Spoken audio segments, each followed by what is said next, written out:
Hello दोस्तों, राधे राधे सभी को। तो कल है दोस्तों वटस्वित्री व्रत। वटस्वित्री व्रत जो होता है दोस्तों, पति की लंबी उम्र के लिए हम लोग इसका व्रत करते हैं। वटस्वित्री व्रत हर किसी को रखना चाहिए। और इस दिन अभी जैसे गर्मी का महीना है, ज्येष्ठ का महीना है, इसके बाद हाड़ की शुरुआत होने वाली है कल से। तो इसके बारे में और जानने के लिए हमारे चैनल को सब्सक्राइब करें और वीडियो को शेयर करें, लाइक करें और कमेंट में राधे राधे जरूर लिखें। तो चलिए इसके बारे में और जानते हैं। वटस्वित्री व्रत स्त्रियों के लिए बहुत महत्वपूर्ण पर्व है। इस दिन सत्यवान स्त्रियों का सुहाग अचल रहता है। सावित्री ने इसी व्रत के प्रभाव से अपने मृतक पति को सत्यवान को धर्मराज से जीवित लिया था। इसको करने की पूजा विधि मैं अभी आपको बता देती हूँ। वट वृक्ष के नीचे मिट्टी की बनी सावित्री और सत्यवान तथा भैंसे पर सवार यम की प्रतिमा स्थापित कर पूजा करनी चाहिए तथा वड की जड़ में पानी देना चाहिए।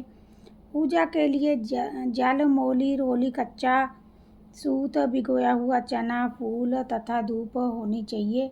जल से वट वृक्ष को सींचकर तने के चारों ओर कच्चा धागा लपेटकर उसकी 3 बार परिक्रमा करनी चाहिए। इसके पश्चात सत्यवान सावित्री की कथा सुननी चाहिए। इसके पश्चात भीगे हुए चनों का वायना निकालकर उस पर यथाशक्ति रुपये रखकर अपनी सास को देना चाहिए तथा उनके चरण स्पर्श कर लेने चाहिए। अगर किसी भी बहन बेटी गांव में, उसको भी वायना निकालने के लिए भेजना चाहिए। मतलब अगर किसी की सास नहीं है, जहाँ उसके पास नहीं रहती, तो वो अपनी नंद को, जहाँ कोई भी आपकी बुआ वगैरह हो, उसको भी आप निकाल के वो दे सकते हैं।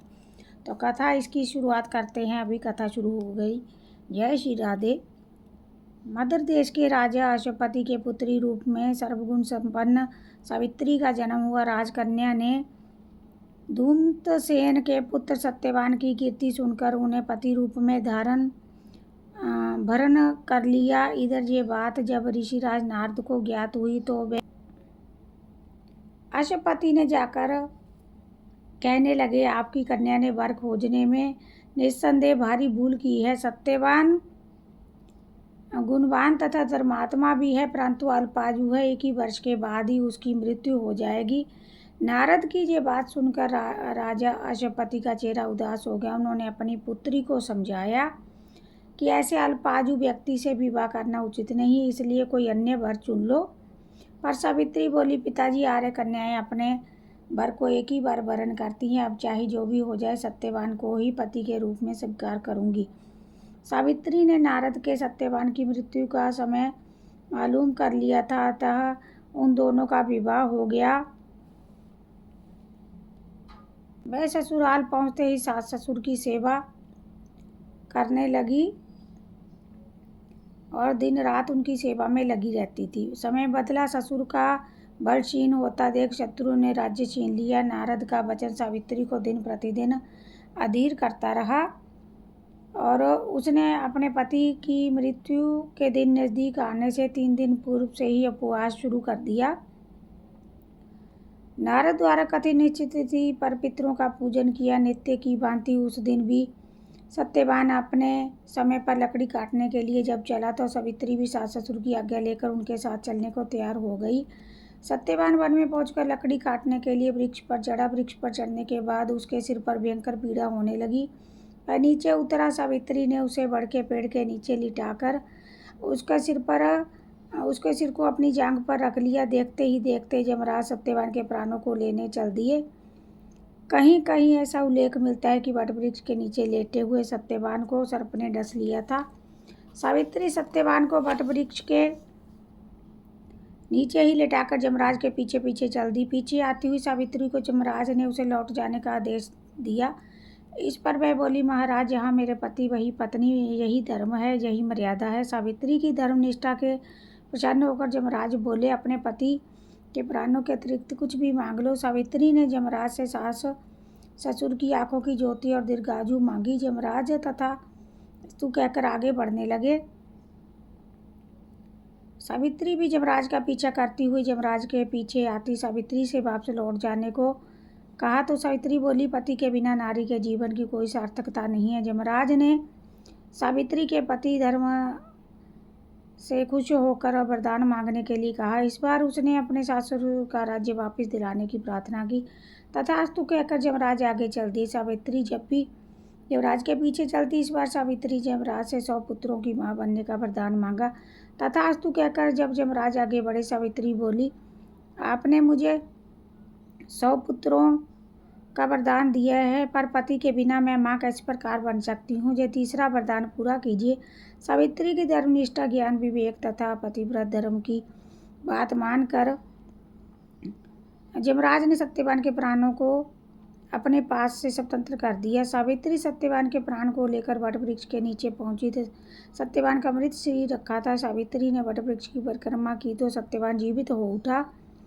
प्रसन्न चित्त सावित्री अपने ससुर के पास पहुंची तो उनके नेत्रों की ज्योति आ गई थी। उसके बाद उसका खोया हुआ राज्य भी उन्हें मिल गया। तभी से वट वृक्ष की पूजा की जाती है और ये वट देवता जैसे सावित्री के सुहाग को वापस दिया, वैसे सभी को देना। और हे माता रानी, सबका सुहाग। देसी घी का दिया जलाना है आपको और उसके बाद आपको वट की पूजा और व्रत पूर्णमासिका करने के बाद आप सबको पंडित जी को दक्षिणा देनी है, जिसमें आप आटा, चीनी, चावल, घी, नमक अवश्य ही दें, चाहे थोड़ा थोड़ा दें, अवश्य देना चाहिए। और अपनी श्रद्धा अनुसार 10 रुपये, 50 रुपये किसी भी मंदिर में पंडित जी को दान दीजिए। अगर आप घर पे कथा नहीं करवा रहे, आप जाकर मंदिर में दे सकते हैं। और ये व्रत तभी पूर्ण होता है, एकादशी का व्रत हो या पूर्णमासी का व्रत हो।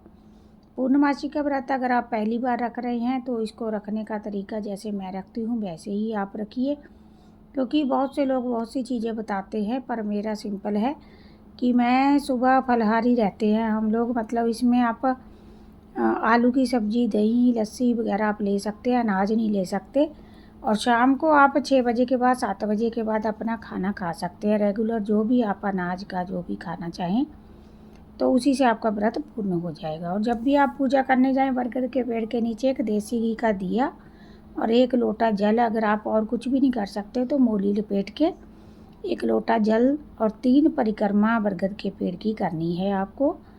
और एक देसी घी का दीपक जरूर जलाएं उस पर, तो आपका सुहाग भी अमर रहेगा। जो लोग पहली बार करते हैं उनके लिए ये नया है, तो इतना कर लें, वो भी काफ़ी है।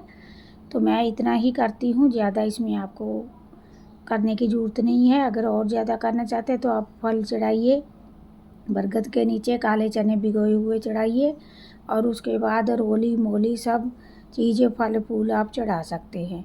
तो आज के लिए बस इतना ही। अगर हमारी कथा, हमारे चैनल पे आपको वीडियो अच्छी लगे तो लाइक शेयर ज़रूर कीजिएगा। कमेंट में राधे राधे ज़रूर लिखिए। जय श्री सत्यनारायण भगवान की जय, श्री राधा कृष्ण भगवान की जय।